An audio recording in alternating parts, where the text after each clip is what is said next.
What happens when discipline meets disrespect? Watch how one man turned chaos into a chance for change. It was supposed to be just another evening.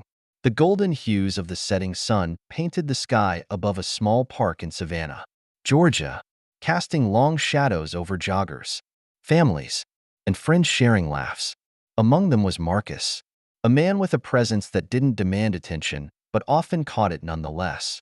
He sat on a weathered bench, sipping from a water bottle, his calm demeanor a stark contrast to the lively energy around him. Marcus wasn't in a hurry. He never was. Life, he believed, was best enjoyed in its quiet, simple moments. But peace doesn't always last. From the corner of his eye, Marcus noticed a group of young men lingering near the basketball court. Their laughter carried a different tone, sharp, mocking, and tinged with malice. He'd heard laughter like that before. It was the kind that wasn't born out of humor, but from the cruel amusement of those looking for a target. And today, Marcus was that target. "Yo, big man!" One of them shouted loud enough to cut through the chatter of the park.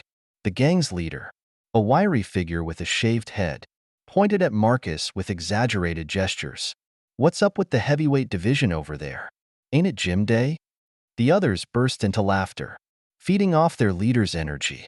Marcus's heart didn't skip a beat. He'd been here before, too many times to count. His thick skin wasn't just a metaphor. It was armor forged by years of ridicule. But armor doesn't mean you don't feel the hits. He considered ignoring them, brushing it off as another moment of ignorance to let slide. But there was a shift in the air, an electric charge that told him ignoring it wouldn't be enough this time. Marcus had no idea just how far this would go or how much he'd be forced to reveal about himself in the moments that followed. Marcus had always been a man of contrasts. At first glance, he seemed unassuming, a middle-aged man in his early 40s with a soft build and an easygoing aura. Yet there was a quiet strength about him, one that spoke to a history far richer and more complex than most would guess. Marcus had once been a martial artist, competing at the regional level in his 20s. His specialty was Brazilian Jiu-Jitsu, a discipline that required not just brute strength but immense mental clarity and patience. But life hadn't been kind in recent years. After losing his wife in a car accident, Marcus fell into a spiral of grief, using food as a way to cope. He left competitive fighting and, over time, grew distant from the life he once knew. The sleek, lean competitor he had been gave way to someone heavier, quieter, and more introspective. Yet beneath it all, his discipline never truly left him. To outsiders, Marcus's slow walks in the park or his occasional laughter at the local cafe painted the picture of a man at ease. What they didn't see were the early mornings he spent alone in his garage, a mat rolled out, practicing drills he learned decades ago. They didn't see the nights when he shadowboxed in the dim light, sweat pouring down his face as he fought not opponents but the demons of his past. Marcus's relationship with the park was special. It was his sanctuary, a place where he could breathe and feel connected to the world without being overwhelmed by it. He'd watch the children run, listen to the rhythm of sneakers hitting the pavement, and let himself remember what peace felt like. But not everyone shared his sense of calm. Savannah was known for its charm, but it wasn't immune to its own share of trouble. Lately, the local news had been buzzing with stories about a group of young men causing trouble around the area. They weren't hardened criminals, just reckless boys who found power in numbers and chaos. It was the kind of crowd that fed off vulnerability, seeking out anyone they believed wouldn't fight back. To them, Marcus probably seemed like the perfect target, a big guy, moving slowly, alone. What could he possibly do? But the gang's assumptions couldn't have been more wrong, and they were about to find out just how wrong they were. The mocking laughter grew louder as the gang made their way toward Marcus. There were 4 of them, each one emboldened by the presence of the others. Their leader, who seemed to revel in the attention, strutted forward with exaggerated confidence. His voice was sharp, cutting through the gentle hum of the park. "Hey, big man, you deaf or just ignoring us?" he called out, smirking as his friends egged him on. Marcus looked up slowly, his expression calm and unreadable. He took a deliberate sip from his water bottle before placing it on the bench beside him. Years ago, he might have snapped back, But he'd learned that reacting impulsively often gave people like this exactly what they wanted. "I heard you," he replied evenly, his tone devoid of anger or fear. "What do you want?" The leader's smirk widened. "What do we want? Well, for starters, maybe some tips on how to bulk up like you. That's a lot of weight to carry around. Man, how do you even get off the couch?" The group erupted into laughter, their voices grating and relentless. Marcus didn't flinch. He'd been in situations like this before. But then one of the others stepped forward. A wiry teenager with a baseball cap turned backward and shoved Marcus lightly on the shoulder. "You're in our park. Man, maybe you should keep walking before we make you." The shove was nothing compared to the blows Marcus had taken in his training days. But it wasn't about the force. It was about the intent. He could feel the heat rising in his chest, but he forced himself to stay still. Violence wasn't his first choice. Not anymore. "I'm not looking for trouble," Marcus said, his voice low but steady. "Just let me enjoy my evening, and I'll leave you to yours." But bullies don't back down when they think they've found easy prey. Instead, they pushed harder. The leader grabbed the water bottle from the bench and threw it to the ground, its contents spilling over the pavement. "Oops," he sneered. "Looks like your evening just got a little worse." Marcus stood up slowly. His full height towered over the group, and for a brief moment, there was a flicker of hesitation in their eyes. But it passed as quickly as it came. They weren't afraid of size. They were counting on the fact that Marcus wouldn't fight back. But this wasn't about fear or intimidation. For Marcus, it was about control. Control of the situation. Control of himself. He glanced at the water bottle on the ground and then back at the group. "This is your last chance," he said, his voice firm but calm. "Walk away." The leader laughed, a forced sound that betrayed his unease. "Or what? You gonna sit on us?" That was it. The moment everything shifted, one of the boys lunged forward, reaching for Marcus's arm. The move was sloppy, uncoordinated, a mistake Marcus's instincts caught instantly. He sidestepped, grabbed the boy's wrist, and twisted just enough to send him sprawling to the ground. The gang's laughter stopped cold. But this wasn't the end. It was just the beginning of something they would never forget. The silence that followed was deafening. The boy on the ground clutched his wrist, groaning in pain but not seriously hurt. Marcus hadn't applied enough pressure to injure him, just enough to send a message. The others stood frozen for a moment, unsure of what to do. Then, as if on cue, they rushed at him together, hoping their numbers would overpower him. Marcus's body moved before his mind could register the chaos. Years of training had ingrained every reaction deep into his muscle memory. The first punch came from the left, wild and untrained. Marcus ducked, sweeping his leg to the side and sending the attacker stumbling off balance. Another boy lunged from the right, his fists flailing. Marcus sidestepped and caught his arm, twisting it into a controlled lock that brought him to his knees.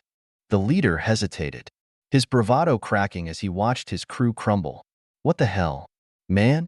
he barked, his voice shaking slightly. "You think you're some kind of ninja?" Marcus didn't answer. He was focused, his breath steady, his movements precise. The third boy, emboldened by his leader's taunts, charged at him with a makeshift weapon, a jagged stick he had picked up from the ground. Marcus waited until the last second, then sidestepped and disarmed him with a swift motion, the stick clattering to the pavement. The boy stumbled backward, his confidence shattered. The leader, now visibly panicking, backed away, holding up his hands. "All right, man. All right. We're done. You made your point." Marcus stepped forward, his towering frame casting a shadow over the gang's self-proclaimed leader. His voice was calm, but carried the weight of authority. "No, you're not done. Not yet.